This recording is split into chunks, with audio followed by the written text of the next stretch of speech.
So నాకు బాధ్యత తీసుకోగానే చాలా కీలకమైన శాఖలు మనం తీసుకున్నాం. సివిల్ సప్లైస్, అలాగే సినిమాటోగ్రఫీ, టూరిజం, దాంతోపాటు పర్యావరణం, అటవీ శాఖ,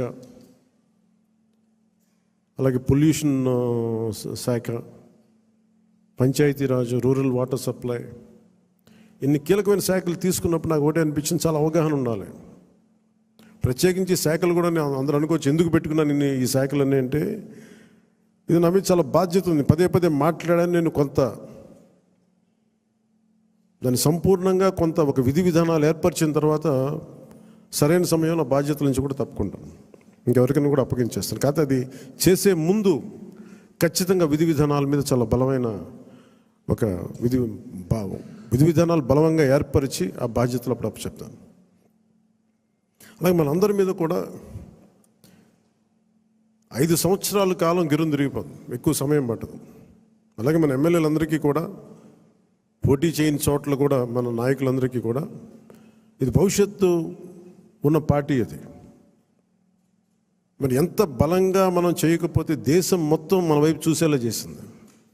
దేశం మొత్తం ఈ రోజున ఎవరన్నా సరే దేశం మొత్తం మీద ఢిల్లీలో ఎక్కడికి వెళ్ళినా నన్ను పదే పదే పిలిచి గౌరవిస్తున్నారంటే అది మీ అందరూ చేసిన కష్ట ఫలితం. అది నేను ఒక్కడిని చేశానని కానీ, నేను ముందు నడిపించానేమో కానీ, నాతో పాటు నడవడానికి మీరందరూ ఉండి 21 మంది మనకి సభ్యుల్ని, 2 పార్లమెంట్ సభ్యుల్ని గెలిపించుకొని తీసుకెళ్ళటం ఆషామాషే విషయం కాదు.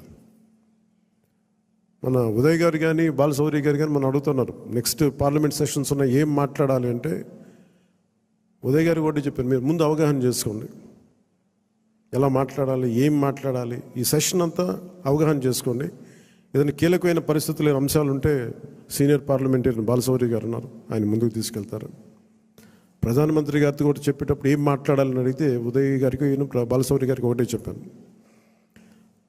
140 కోట్ల మంది బరువు మోసే ప్రధానమంత్రి గారికి మనం సహాయపడాలి కానీ ఆయనకి బరువు పెంచకూడదు. ఇది ఒక్కటే చెప్పండి, నా మాటగా చెప్పండి ఆయనకి. మేము మీకు బరువు తగ్గించే వాళ్ళమే కానీ బరువు పెంచే వాళ్ళం కాదు. అందరూ అడుగుతూ ఉన్నారు ఎందుకు వెళ్ళి మీరు ప్రధానమంత్రి గారిని కలవరు, వెంటనే కలవచ్చు కదా అంటే, నాకు తెలుసు ఆయనకి ఆయన గుండెల్లో స్థానం ఉన్న తర్వాత ఆయన పక్కన నిలబడాలండి. అది అవసరమైన మేరకు సరైన పరిస్థితులు వచ్చినప్పుడు ముందుకు తీసుకెళ్తాం.